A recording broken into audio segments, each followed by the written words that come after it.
Ever get that gut feeling, the one that knots and constricts like a warning bell you can't quite put your finger on?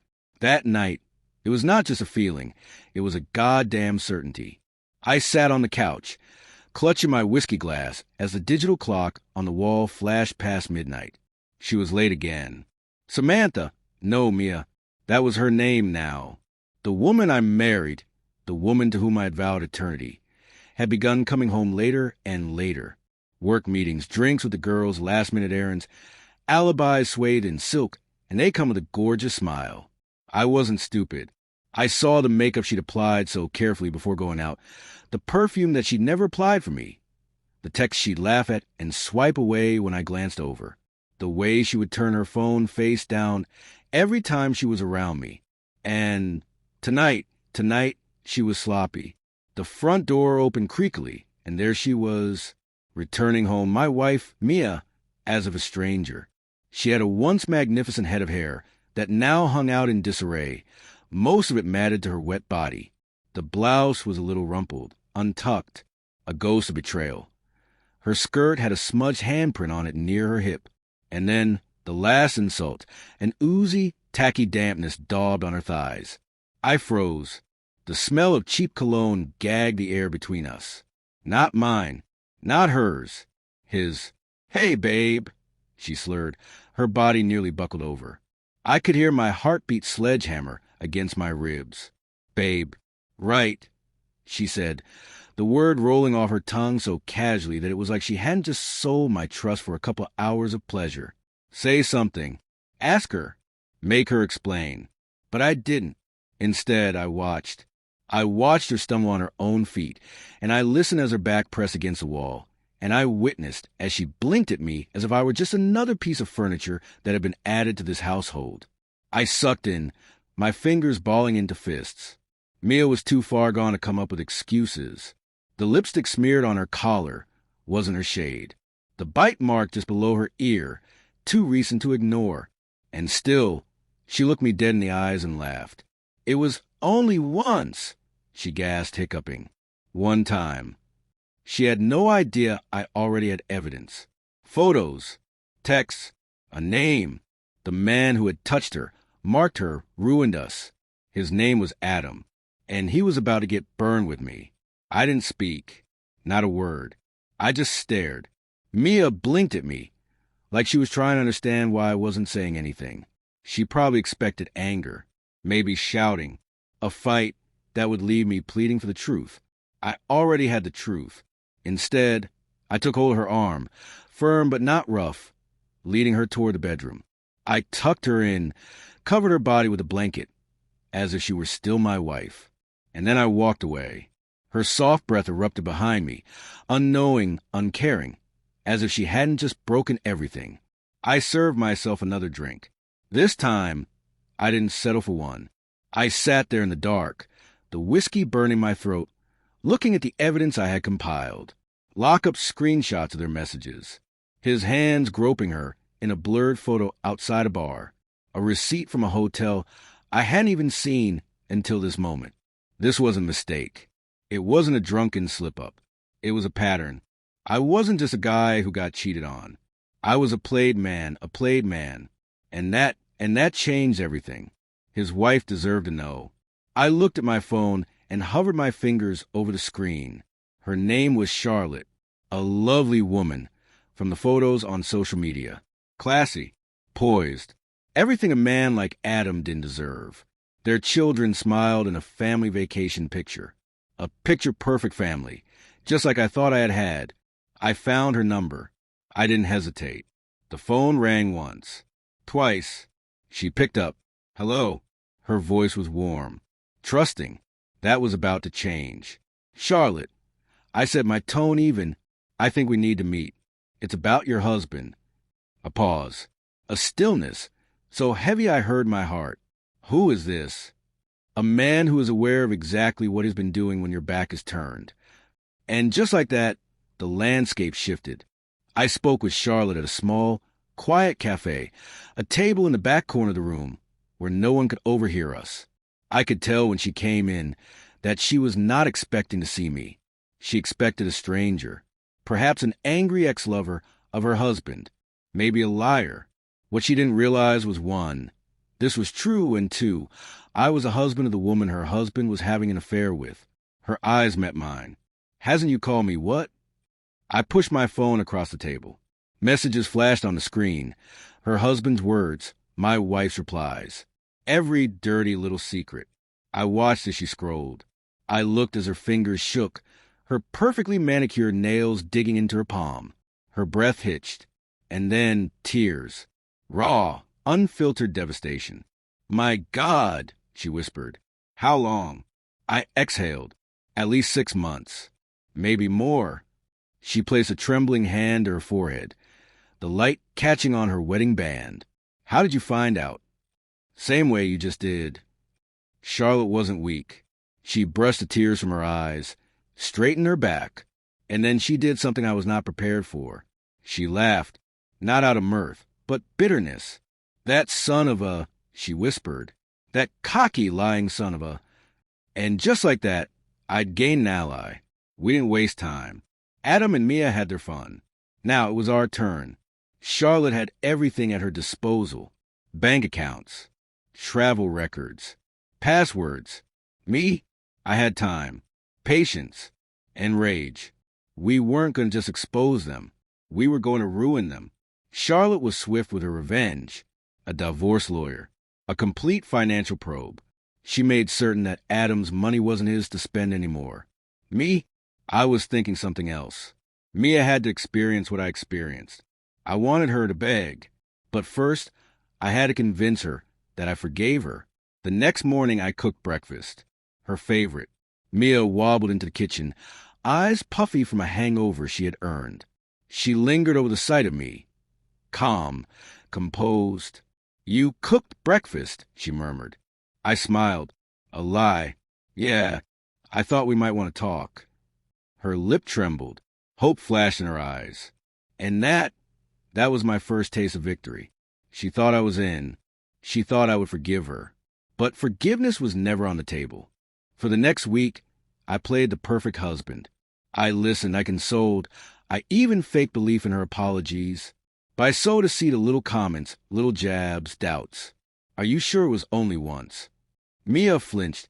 Why, yeah, of course. Because, that's weird. You don't even appear remorseful anymore.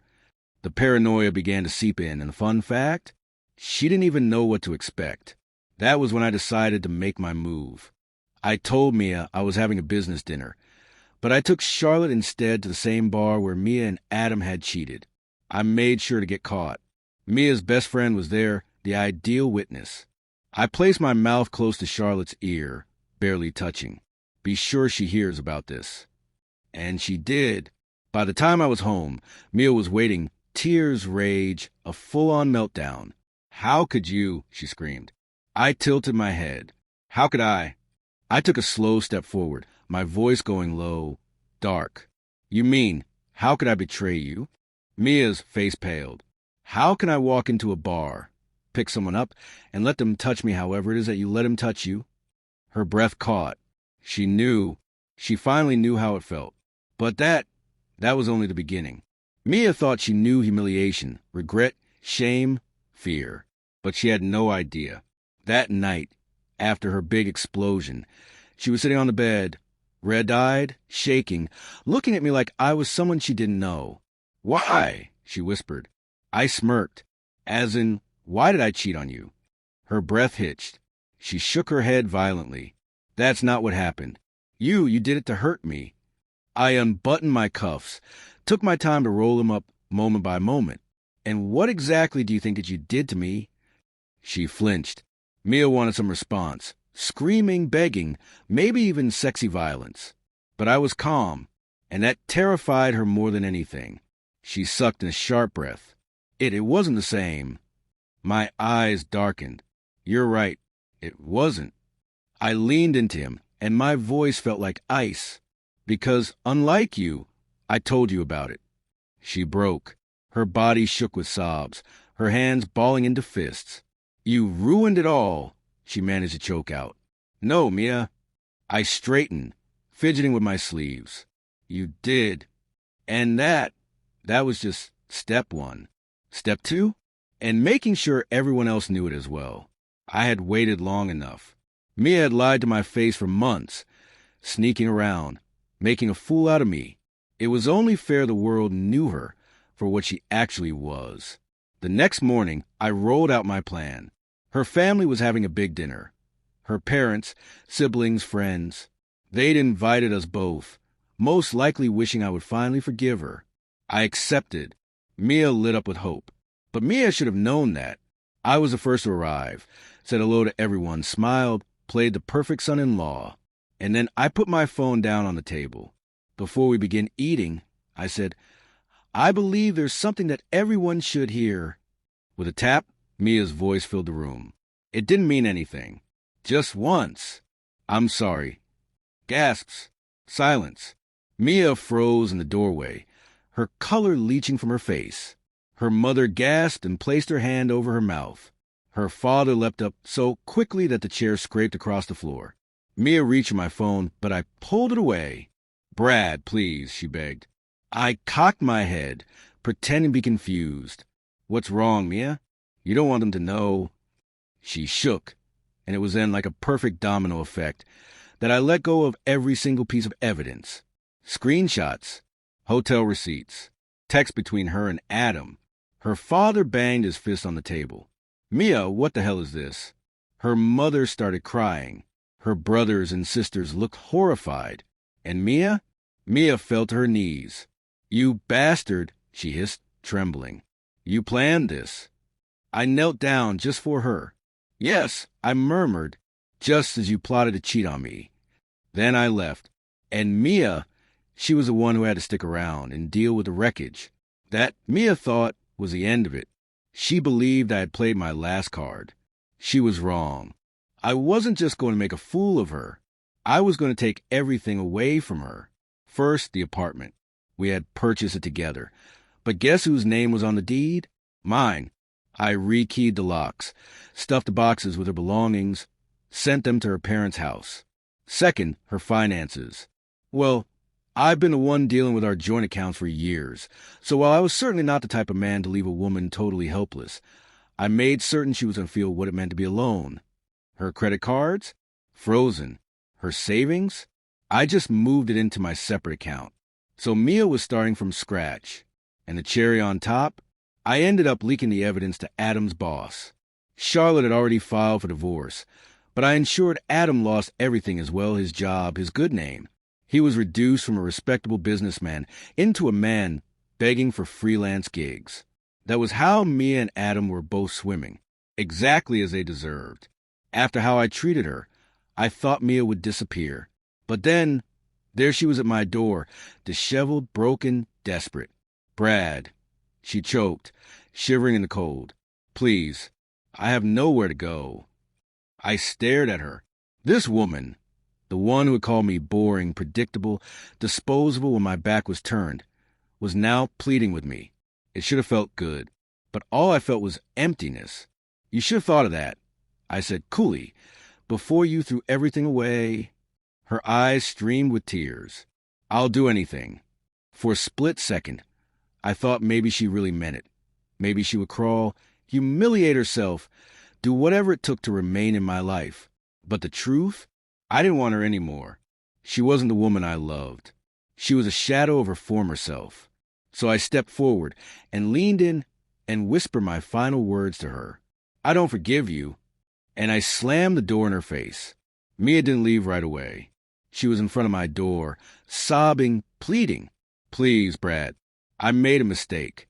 Just give me another chance, she sobbed, her voice trembling. She had to think I was the same man she cheated on. The weak man, the one who would capitulate under her tears and apologies. But I wasn't. I crossed my arms and looked down at her, as if she were a stranger. Do you even hear yourself? I asked coldly. Her body trembled. Words failed her. I scoffed. Mia, you're not crying because you feel bad about yourself. You're crying because you lost. Because Adam didn't pick you. Because you don't have anything anymore. Her face twisted in pain. I love you, she said softly. A bitter laugh came out of my mouth. Love. She wanted to discuss love after she'd tossed it aside for a few evenings of inexpensive pleasure? I shook my head. No, Mia. You love what I gave you. The life I built for you. But me. I inched closer and watched her melt under my stare. You forfeited the right to say my name the night you opened up your body to another man. Her sobs grew louder. But I was done. Get out, I said without warmth in my voice. Go cry somewhere else. And then, before waiting for a reply, I slammed the door in her face. I figured she'd get on with her life. Find some other guy. Some other poor sap with a jackhammer and a mop who would sweep up after her. But she started again. Texts, calls, emails, even showing up at my workplace. Every single time, I would just ignore her until finally I got a last message. Mia, I just want to speak one last time. I hesitated. Not because I cared, but because I want to see how low she'd fallen. So I agreed. We agreed to meet at a small cafe, the same one where I had broken Charlotte's world. Mia seemed different, thinner, weaker. Her hand shook around her coffee cup, her eyes flicking to the sides like she didn't want to be recognized. You win, she whispered. I tilted my head. What? Her lips quivered. I have nothing left. No money. No job. My parents won't even let me visit them. He and his wife took everything from Adam. She swallowed hard. He doesn't want me either. Of course he didn't. Adam was never going to leave his wife for her.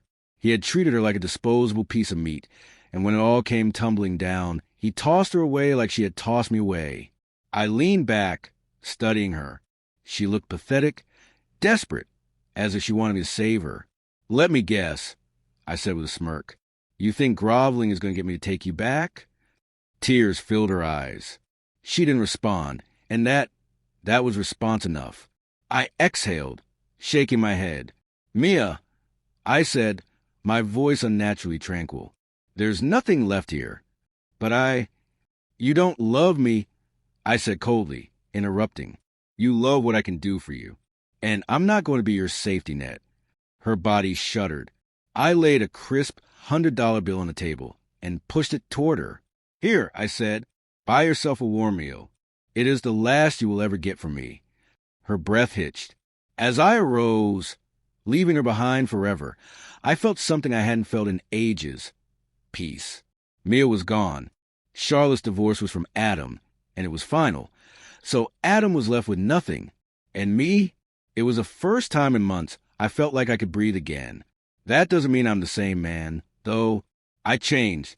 I reclaimed all I had given up for a woman who didn't deserve me. A new apartment, a fresh start, a chance to rebuild myself. But the best part? I no longer cared. Mia could degenerate in her own mistakes, and Adam could rot in his own shame. They were no longer my problem. And for the first time in years, I was free. Just when I thought it was finished, Mia said, she sent one last letter. No texts, no calls, just one typed note and one handwritten note. I considered tossing it in the trash unopened, but curiosity prevailed. Brad, there is no justification for what I did. No way to fix what I broke. I know that now. I won't beg you anymore. I won't attempt to contact you again. But I want you to know that I regret all of it. I lost the best thing that ever happened to me, and it was my fault. I don't deserve your forgiveness, but I hope that one day you could be happy again, if it's not with me. Mia, I stared at the paper. Then I tore it in half. She did not merit my forgiveness. She never would. Mia was gone. For the first time in years, none of her presence, her excuses, her poison mattered. I thought I'd feel something. Satisfaction, regret, perhaps even a desire to check up on, to wonder how low she had stooped. But all I felt was nothing. I left that cafe that day with the certainty that chapter my life was done for good. And this time, I didn't turn my head. The next several months were about me. Not revenge. Not pain. Me. I exercised again and took my body back. I gave myself time, traveled, met new people, reunited with old friends. I purchased a new apartment, one free of betrayal ghosts in the walls. And gradually, little by little, I began to live again. not just existing. Living. One evening, I was reduced to sitting at a bar, not drowning in whiskey, not thinking about her, simply basking in the low buzz of the world around. And then her, a woman, sat beside me, ordering a drink with a gentle, assured smile. She was nothing like Mia. She didn't dress to impress. She didn't need to. She walked with a bit of swagger, as if she had only herself to please.